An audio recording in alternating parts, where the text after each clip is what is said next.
Hi, my name is Rushion McDonald. I am the host of Money Making Conversation Masterclass, and I am with the Atlanta Voice.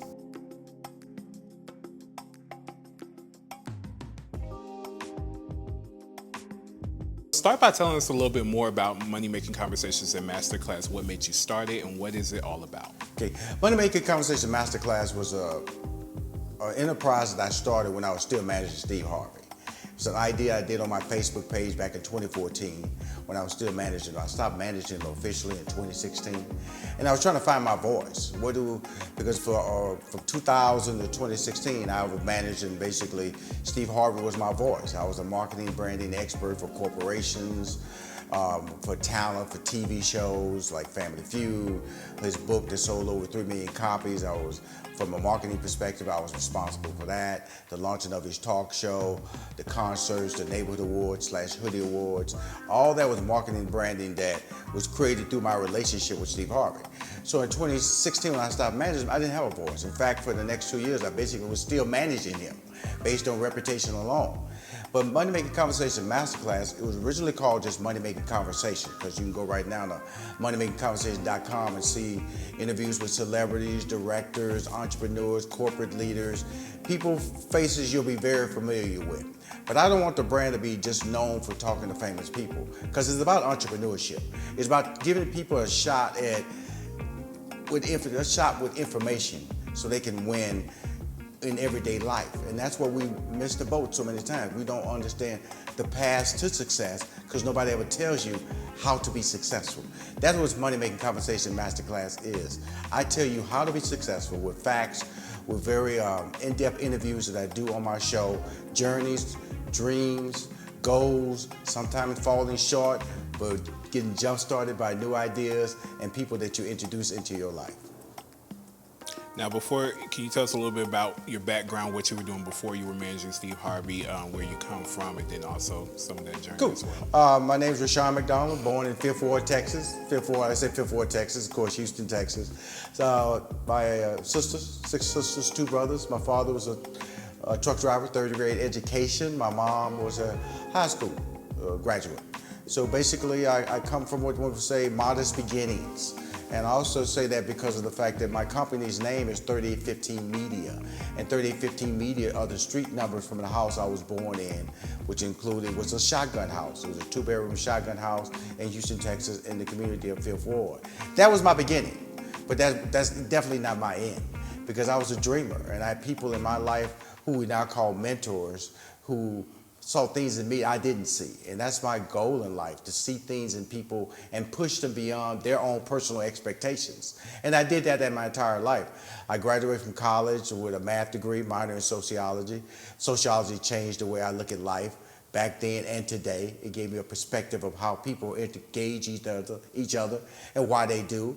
It's a known fact. It doesn't matter if we were all the same color. There will be a separation. There will be a caste system. Somebody, like Dr. Martin Luther King said, there's always the drum major effect in play. There's always going to be somebody who wants to be first. In my goal, I want the people in my community to be first. I want them to feel how it feels to be first and understand the work and the tutelage that can be brought from my show, Money Making Conversation Masterclass, that can help them get there. Now, you had a very long career in entertainment. How did you get into it? How did I get into entertainment? At one point in my life, I was going to be working for IBM for the rest of my life. I worked 2.5 years undergraduate, graduated from the University of Houston with my math degree, and worked 2.5 full-time. Along the way, I was named funniest comic and one of the funniest comics in the country 3 years in a row by Showtime Cable Network. In fact, the second year I was named the funniest comic in the country by Showtime, I lost to Ellen DeGeneres. The last year that I won the funniest comic in Texas, the top 50, I lost to Warren Hutchinson. So I've lost to some famous people in my life. But more importantly, what I got out of my life was that I'm a dreamer, and I always encourage people to follow their dreams. I encourage people that there are 3 age groups that I always talk about when people ask, how do I see motivation? How do I encourage people to be successful? First, do not use age as an excuse. Second, understand there's 18, 40, and 60. Those numbers are important in your age because They're determining factors on what you can be, remember back on what you wanted to be, and then apply that information to be what you could be. And what you could be is what I'm talking about right now. Because so many people at the age of 18, they are ambitious, they're free spirits. They're, for the first time in their lives, they're able to make a decision on their own, whether it's to go to college or join the military or take a job. My job when I got out of high school, I wanted to be a forklift driver. I was inspired at the age of 15 by young men I saw my first job. I thought that was the coolest job in the world. I wanted to be a forklift driver. Well, I broke somebody's hand after a month on the job and got fired. And my teacher had already enrolled me at the University of Houston. That's how I got in college. That's 18. That was me. A free spirit, had no direction, but somebody refocused me, and that's what you need in life. People who believe in you, see things in you, challenge you to be better than what you are. So between 18 and 22, that's that period where you are a dreamer. You are an ultimate person about what I want to do for myself. You're very selfish, which is really cool, because you should be doing your dreams. You should be aspiring to be great for yourself. But what happens at that point, you may get married, you may join the military, you may move out of the country, and your dreams that were driving you may get shifted, and you may not get back on course. Now, if you don't get back on course, then you're living a life that you're not happy with. You're married to somebody you might not be happy with. You're dating somebody you might not be happy with. You're driving a car, living in a house, eating food that does not satisfy you. If you get to that point and you've lived that life like that to the age of 40, you're not a happy camper. You're dissatisfied with the progress in your life, and you start pointing fingers in other directions that should be pointed towards you. Because you are the difference maker in this. At 40 years old, you still can change the path of your life. But a lot of people don't do that.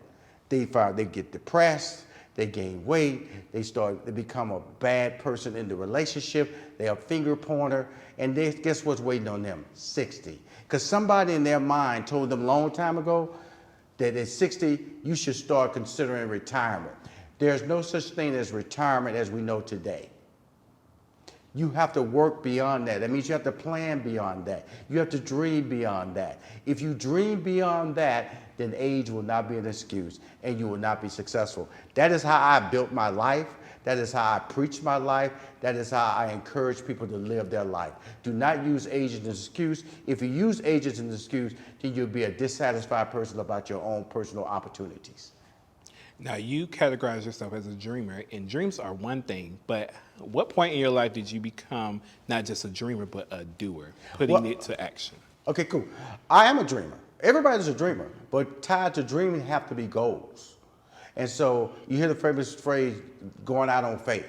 Well, you can go out on faith, you can go out on God's word, God belief, but it better be a goal tied to it. It better be a budget tied to it if you're trying to open up a company.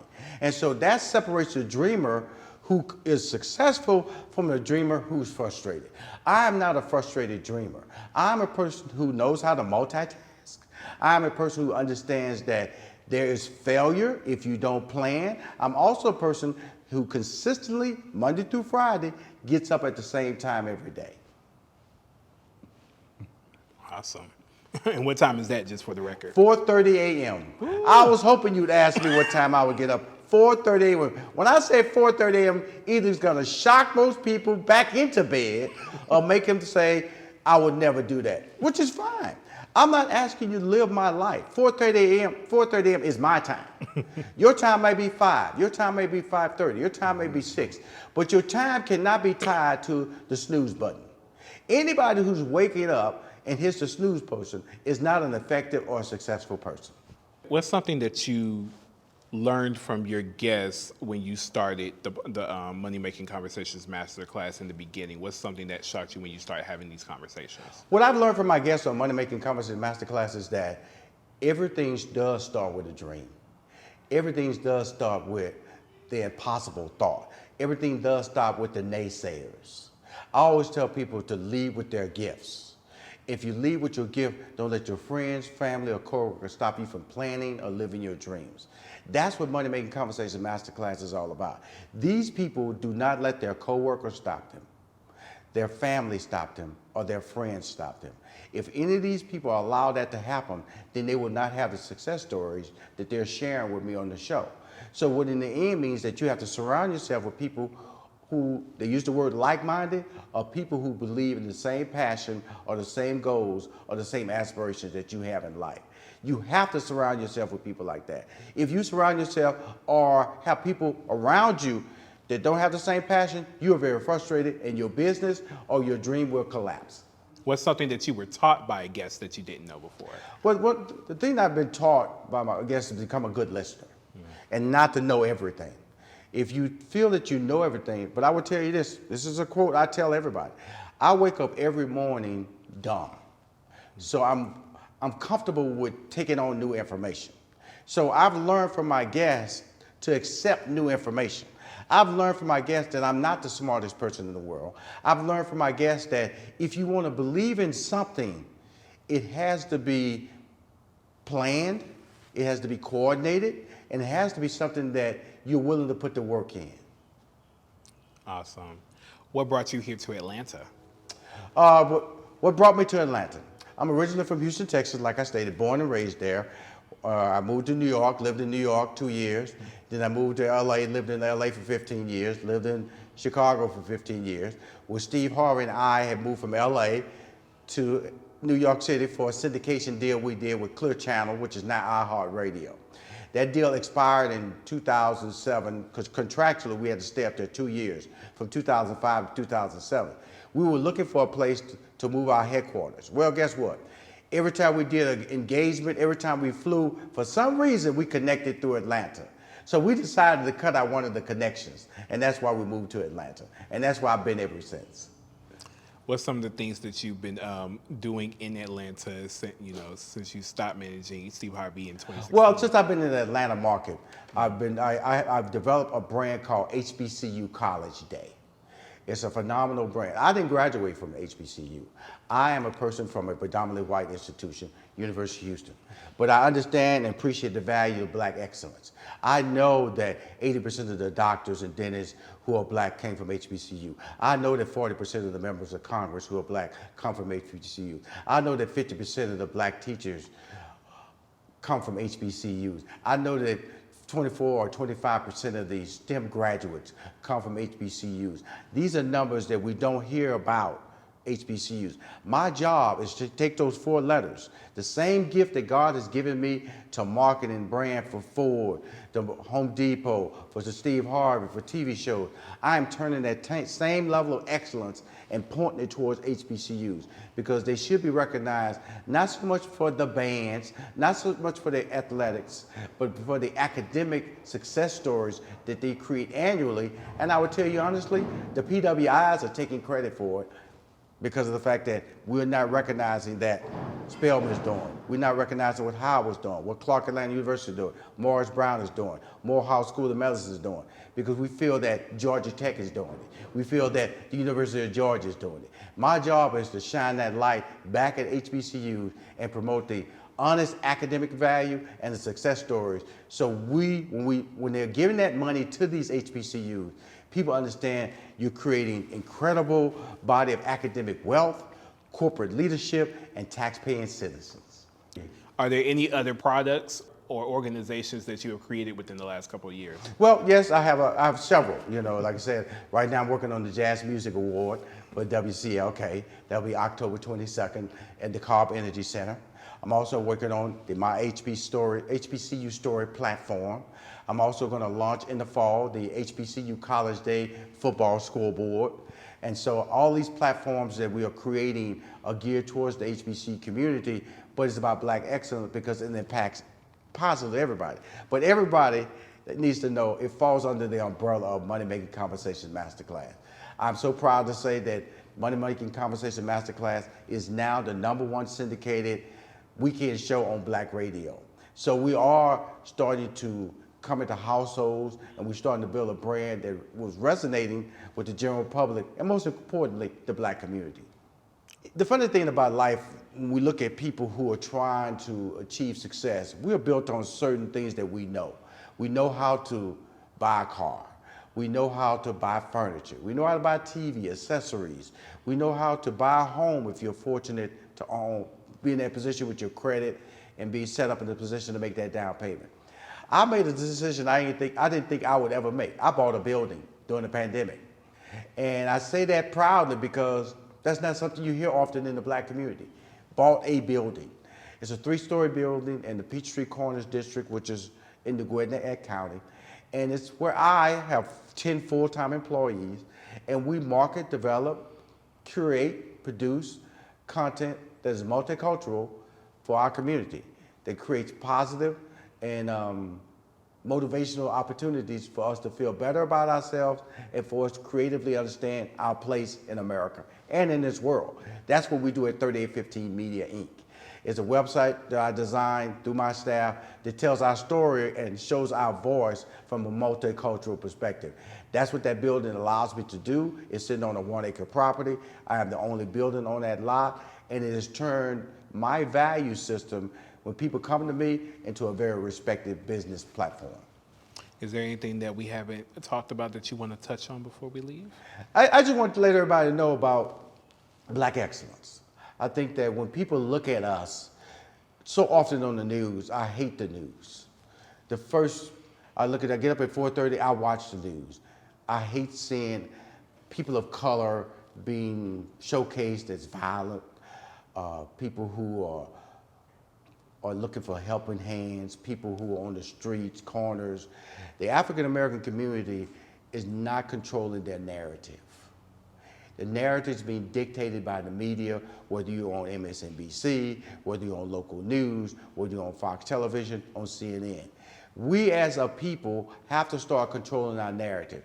That is my mission. When I talk about Black excellence, my voice is to champion the cause and make it feel good, interesting news.